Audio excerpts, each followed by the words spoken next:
네, 다음은 두 번째 효정 증거의 순서입니다. 하늘부모님 성회 세계평화통일 가정연합에서 하늘부모님은 누구신지 증거해 오시고 가정연합에서 주창하는 참가중 운동을 30여 년 넘게 펼쳐나오고 계신 이승일 교구장님을 모시도록 하겠습니다.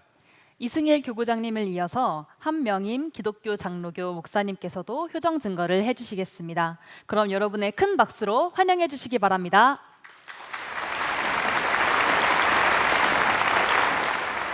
이 시간 평화축제에 참여하시는 모든 분들께 하나님의 사랑과 축복이 충만하기를 축원드립니다. 인생을 살아가는 데 있어서 알아야 할 것들이 참으로 많습니다. 그런데 태어나면서 배우지 않았는데도 불구하고 이미 아는 것들이 있습니다. 그것을 생이지지라고 합니다. 그리고 살아가면서 가정과 학교와 사회에서 배움을 통하여 알아가는 것들이 있습니다. 그것을 학이지지라고 합니다.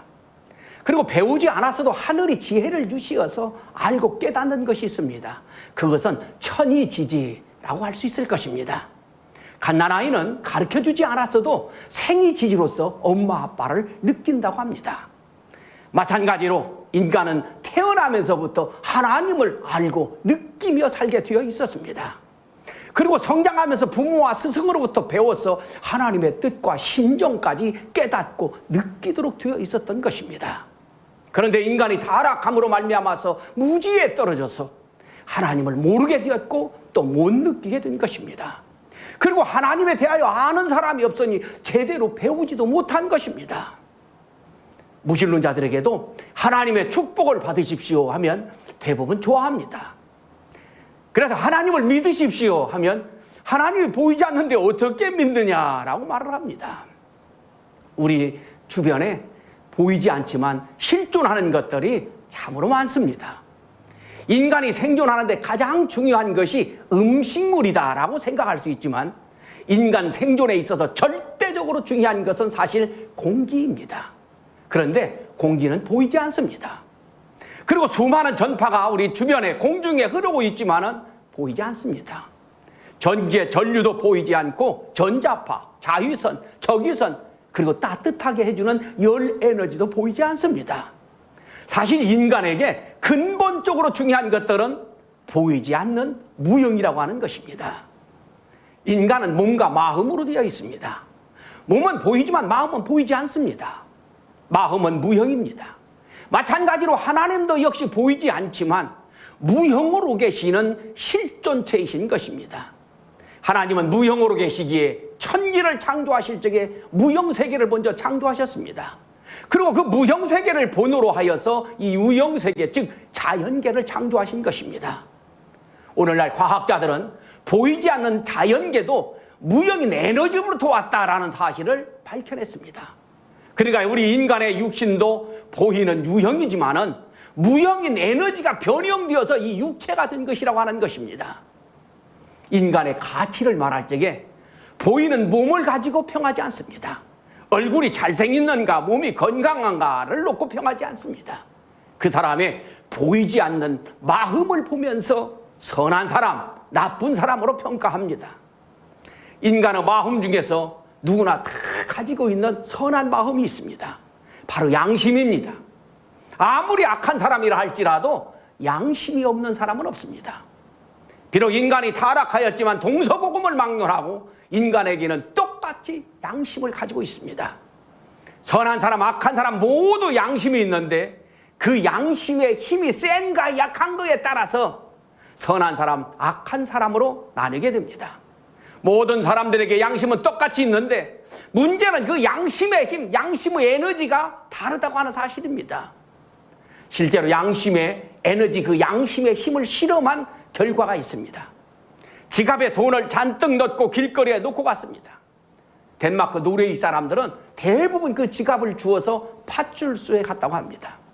그리고 핀란드 사람들은 약 80%, 스웨덴 사람들은 약 70%가 지갑을 주워서 파출소에 주인을 찾아주라고 갖다 주었다고 합니다.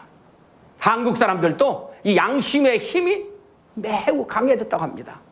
약 60% 정도가 지갑을 주어서 파출소에 갖다 주었다고 하는 사실입니다.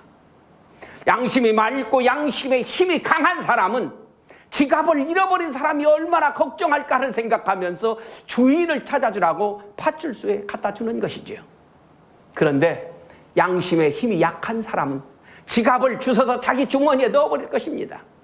그러면 공돈이 생겼다라고 이 악한 마음은 기뻐할지 모릅니다. 그러나 양심은 가슴을 두근거리게 만듭니다. 지갑을 주운 것을 아무도 본 사람이 없어요. 그러나 양심은 압니다. 그래서 양심은 가슴이 떨리게 만듭니다. 양심은 너는 나쁜 사람이야. 너는 나쁜 짓을 한 거야. 당장 주인에게 돌려줘. 양심은 마음에 고통을 주고 불안하게 만듭니다. 여기서 우리가 알아야 할 분명한 사실이 있습니다. 양심의 주인이 누구일까요? 대부분 사람들은 양심의 주인이 누구일까요? 물어보게 되면 당연히 나다, 나 자신이다라고 생각합니다. 그런데 양심은 절대로 나 자신의 것이 아니라고 하는 사실입니다. 만일 나쁜 일을 하여서 양심의 가책으로 말미암아 마음의 고통이 느껴질 적에 양심의 주인이 나라고 한다면 두근거린 가슴을 진정시킬 수 있어야 하는 것입니다. 그런데 양심은 진정시키려고 애쓸수록 더 가슴이 두근거려집니다. 아무리 노력해도 양심은 스스로 주관이 안 되고 진정시킬 수가 없습니다. 양심이 맑은 사람일수록 양심의 가책은 더더욱 고통을 줍니다. 고로 양심의 주인은 나 자신이 아니라는 것입니다. 나의 양심을 두근거리게 만드는 양심의 주인이 따로 있다고 하는 사실입니다.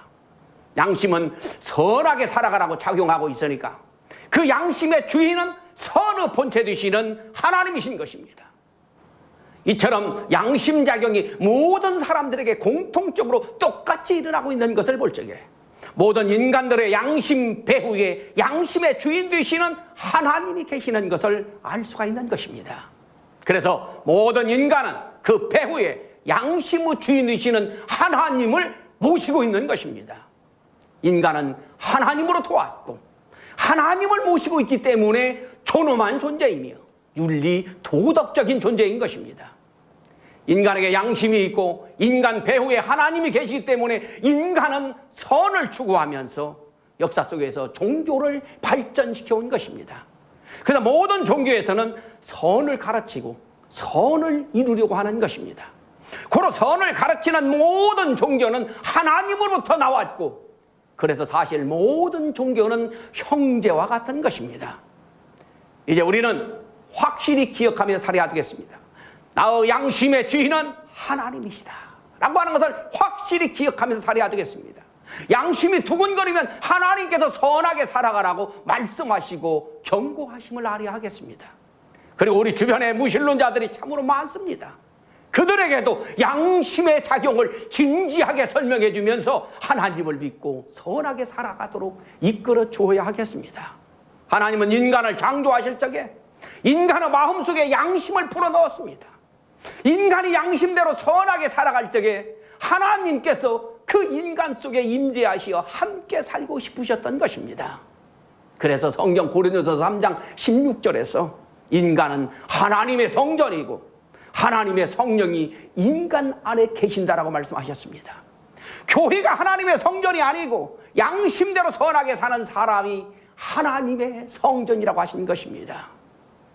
부모는 선하고 착한 자녀들과 함께 살아갈 적에 가장 큰 기쁨과 행복을 느끼게 됩니다.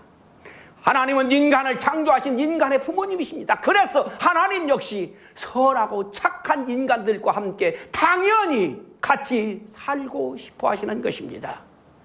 하나님께서는 이 시간도 우리들과 함께 살고 싶으셔서 양심을 통하여 선하게 살아가라고 말씀하시고 자극을 주고 계시는 것입니다. 우리 부모님은 육신을 낳아주셨고 하나님은 우리의 영혼을 낳아주신 우리의 부모님이십니다. 그래서 하나님은 하늘 부모님이신 것입니다. 하늘 부모님은 복의 근원이십니다. 우리를 향하신 하늘 부모님을 양심작용을 통하여 날마다 느끼고 만나면서 하늘 부모님의 소원을 이루어드리는 하늘 부모님의 자녀들로 살아야 되겠습니다.